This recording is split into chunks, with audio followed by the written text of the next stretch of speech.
Parrada é uma palavra hebraica que significa terror, pânico ou medo de morrer. Mas os salvos, redimidos e justificados não precisam ter esse medo parrada de Deus. Nós vimos isso no último vídeo. Tendo resolvido isso, voltamos então ao termo ira. Devemos ter temor ira?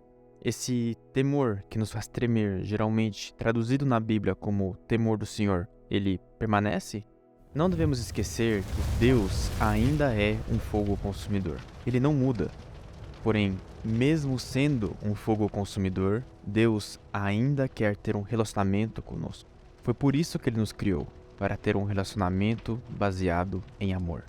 O medo da punição ou da morte foi expulso, mas a consciência da grandeza do Deus que busca essa intimidade conosco deve ser uma força motivadora em nossas vidas.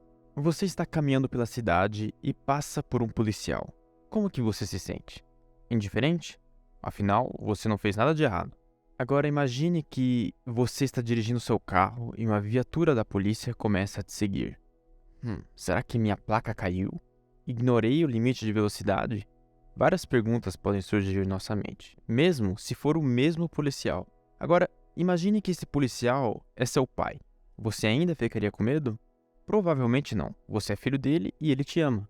Mas, e se você realmente estivesse abusando da velocidade? Agora ficou com medo? Bem, talvez um pouco. De um lado, ele ainda é seu pai, mas do outro, você sabe que ele é justo e tem que te responsabilizar por suas ações. Entendeu onde estou querendo chegar? Quando se trata de pecado, do mal que fizemos, tememos. A Bíblia fala sobre isso em Romanos 13. Porque os magistrados não são para temor quando se faz o bem, e sim quando se faz o mal. Queres tu não temer a autoridade? Faz o bem e terás louvor dela, visto que a autoridade é ministro de Deus para teu bem. Entretanto, se fizeres o mal, teme. Não é sem motivo que ela traz a espada, pois é ministro de Deus, vingador para castigar o que pratica o mal. Veja, o temor aqui ele não é imediatamente visível, mas passivo. Mas ele ainda está lá. E esse detalhe é importante. Ele ainda está lá e permanecerá lá até o dia em que seremos transformados em glória. Talvez vai nos ajudar se tomamos um momento para entender um pouco mais sobre a nossa natureza humana. Encontramos na palavra de Deus uma divisão dupla e uma divisão tripla do homem.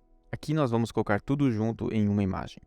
Nós sabemos que o homem interior, nosso espírito humano, recebeu o Espírito Santo, o espírito de adoção, segundo Romanos 8,15. Essa é a nossa verdadeira identidade, nosso eu. João diz que este eu não pode mais pecar. E Paulo, é claro, concorda. Ele escreve, no tocante ao homem interior, tenho prazer na lei de Deus, Romanos 7,22. Mas, no versículo seguinte, ele diz, mas vejo nos meus membros outra lei que, guerreando contra a lei da minha mente, me faz prisioneiro da lei do pecado que está nos meus membros. Ele tem o Espírito Santo habitando nele e, através do Espírito Santo, ele percebe que é algo estranho e contrário à sua vontade interior, a lei do pecado em seus membros. Então entendemos que o mal é causado pelo pecado que habita no corpo e o crente odeia o mal. Agora, vamos para o ponto principal de toda essa série. Como que você chama esse estado de odiar o mal? O temor do Senhor. Temer ao Senhor é odiar o mal, segundo Provérbios 8,13. Com isso, a descrição funcional do temor do Senhor no Antigo Testamento fica mais fácil de entender. O temor do Senhor é odiar o mal. Nós olhamos então para o buraco negro, o temor do Senhor, vimos como ele se interage com as coisas ao seu redor e agora entendemos por que odiar o mal é igual a temer a Deus. Assim, o Novo Testamento não elimina o temor do Senhor, nem muda a imagem de Deus, mas nos mostra como podemos viver e praticar o temor do Senhor. A lei mosaica disse como evitar de fazer e praticar o mal, mas como odiar continuava uma questão não resolvida.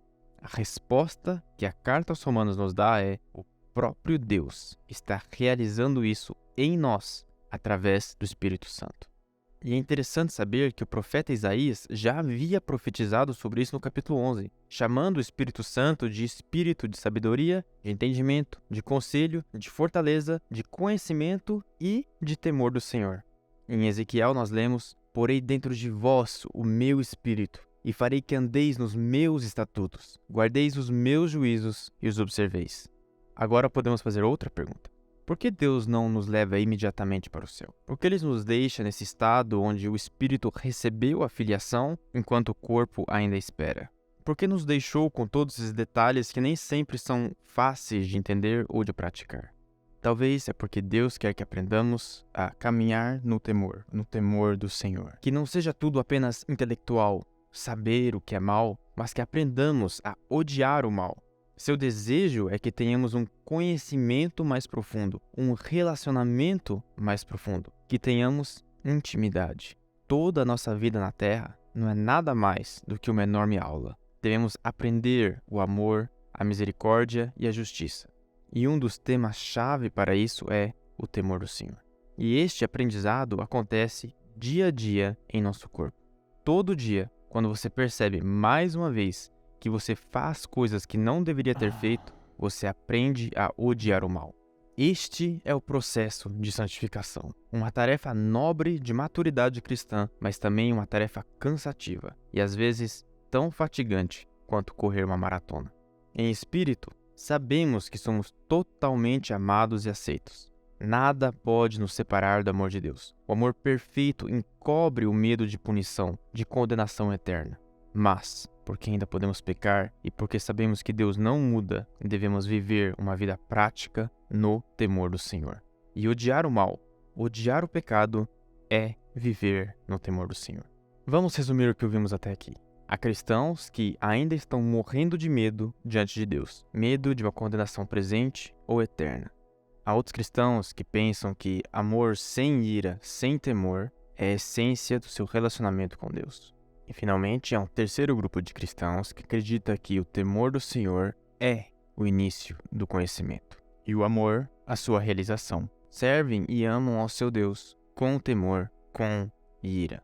Posto isso, ainda temos alguns pontos a entender. Por exemplo, amor e ódio. Como podem caminhar juntos? Vamos dar uma olhada nisso no próximo vídeo.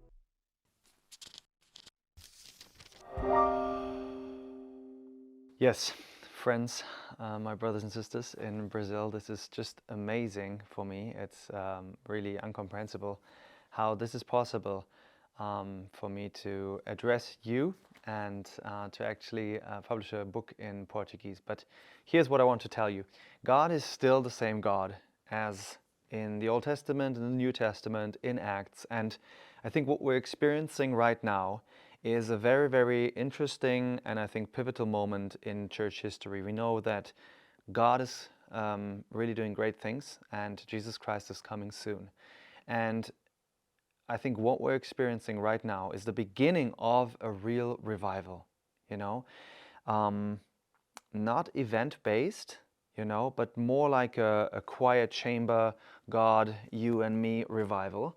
And this is something that we can see here. People are telling me week after week that their view on God really changed and they see God in the way the Bible describes it, you know. And people are really eager to tell their friends. They're buying 10, 20 books and they distribute it to others. We see that young people groups are changing, they're transformed, churches are revived, and something is really, really changing. So I encourage you, if you want that change in your life, also grab this book, read it. Read it alone, take the time, be quiet before the Lord, pray it through. And if you want a watered down gospel, then read other books, you know, because this book will really challenge you.